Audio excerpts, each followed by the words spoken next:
सरकार ने मैया के साथ सबसे बड़ा धोखा करने का काम किया है। भारतीय जनता पार्टी की ओर से हम लोग ये डिमांड करते हैं कि जो आपने समझबाग, जो उम्मीद, जो महिलाओं में एक इच्छा का जागरण किया था, जिसके कारण ये सरकार आई थी, आप उस मातृशक्ति के प्रति आप जो ईमानदार बनिए और उनको 2500 रुपया देने का काम पूरा करिए।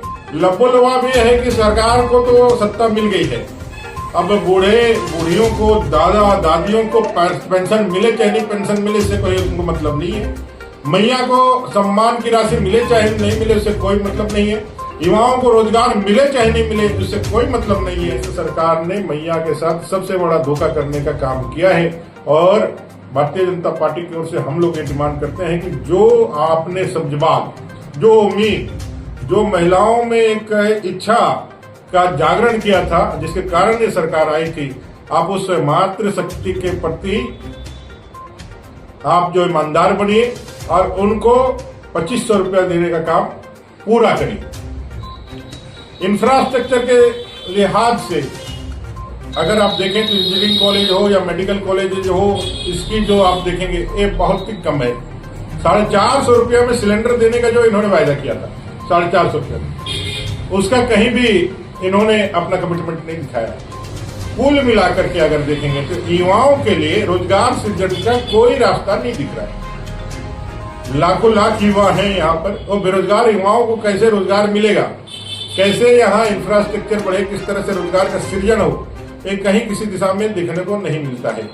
कृषि के क्षेत्र में जो इन्होंने वही रूटीन काम, जब यंत्र बांटेंगे, यंत्र देंगे, कृषि कार्य को भी अगर फोकस करना चाहते हैं तो उसको कैसे आप बढ़ाएंगे, ये भी नहीं होगा। आप कह रहे हैं कि भाई आप पर्यटन हब बनाएंगे। मैं आपको बताना चाहता हूं कि जो बजट था आपका 2023-24 में 349.20 करोड़ रुपया पर्यटन, खेलकूद और कला संस्कृति विभाग का 349.20 करोड़ रुपया यह बजट था 23-24 का, जो हेमंत जी की सरकार थी। अभी आपने 25-26 में क्या बजट लिया, 336.64 करोड़। अब आप ऊपर जा रहे हैं कि नीचे जा रहे हैं? 349 करोड़ का बजट आपका 2023-24 में था, वो बजट घट करके 2025-26 में अभी आप ले रहे हैं कि 336 करोड़ रुपया आप ले रहे हैं। तो समझ लीजिए कि आप जो पर्यटन हब बनाने का जो समझबाग लोगों को दिखा रहे हैं, जो विषय कह रहे हैं, और बजट में आप क्या प्रावधान कर रहे हैं? बजट में 2 साल पहले का जो बजट था उससे भी कम आप बजट प्रावधानित कर रहे हैं। तो कुल मिलाकर के इसको क्या समझा जाए? लबोलवाब ये है कि सरकार को तो सत्ता मिल गई है, अब बूढ़े बूढ़ियों को, दादा दादियों को पेंशन मिले चाहे नहीं पेंशन मिले, इससे कोई उनको मतलब नहीं है। मैया को सम्मान की राशि मिले चाहे नहीं मिले, उससे कोई मतलब नहीं है। युवाओं को रोजगार मिले चाहे नहीं मिले, उससे कोई मतलब नहीं है।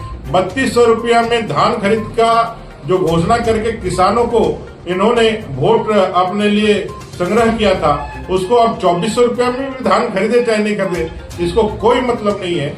ये सरकार ना युवा, न महिला, न किसान, न बेरोजगार, न मजदूर, किसी के भी हितैषी नहीं है।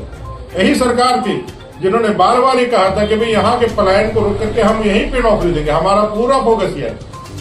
राज्य की जनता ने 5 साल से 6ठा साल में आपको गुजार दिया, लेकिन फोकस क्या है? आज भी उत्तराखंड के टनल में झारखंड के मजदूर फंसे हुए, जो लोग आए वो वापस होकर के फिर वापस चले गए। काम कहीं दे नहीं रही है, काम का कहीं सृजन नहीं हो पा रहा है। कुल मिलाकर के बहुत उदासीन बजट, इस राज्य के विकास की संभावनाओं को पूरी तरह से खारिज करने वाला बजट। लॉ एंड ऑर्डर के डेटोरेशन के कारण जो आप कहते हैं कि पर्यटन के क्षेत्र में आप आगे बढ़ेंगे, उसमें भी संभावनाएं एकदम से नगण्य है। पर्यटन के लिए सबसे जरूरी जो अवयव, जो तत्व, जो कारक है, वो है लॉ एंड ऑर्डर का संधारण, जो इस राज्य सरकार के पूरे कार्यकाल में कभी नहीं दिखा है। इसलिए कुल मिलाकर के इस बजट ने आम झारखंडी जनता को निराश किया है। अब योजना भी है, वृद्धा पेंशन, विधवा पेंशन, इसका भी है, लेकिन आप देखेंगे महीनों से बंद पड़ा हुआ, देखेंगे तो उसका कोई पैसा का जो है ना, उसका ये नहीं है। दूसरा ये है कि सावित्रीबाई फुले योजना भी के पैसा जो बच्चों को जाना जाता है वो भी नहीं जा रहा है। वो भी नहीं मिला है। तो कुल मिलाकर के सब देखा जाए तो ये बजट पूरी तरह से अगर देखें सामाजिक सुरक्षा को इन लोगों ने, चूंकि मैया योजना को इन्होंने बहुत अच्छे तरीके से ब्रांड किया था और उसी को देख करके सरकार लाई थी, तो इनकी मजबूरी है कि उस दिशा में कुछ आगे बढ़े। लेकिन कुल मिलाकर अगर देखें तो आगे बढ़ने का कोई इनका संदर्भ नहीं दिख रहा है।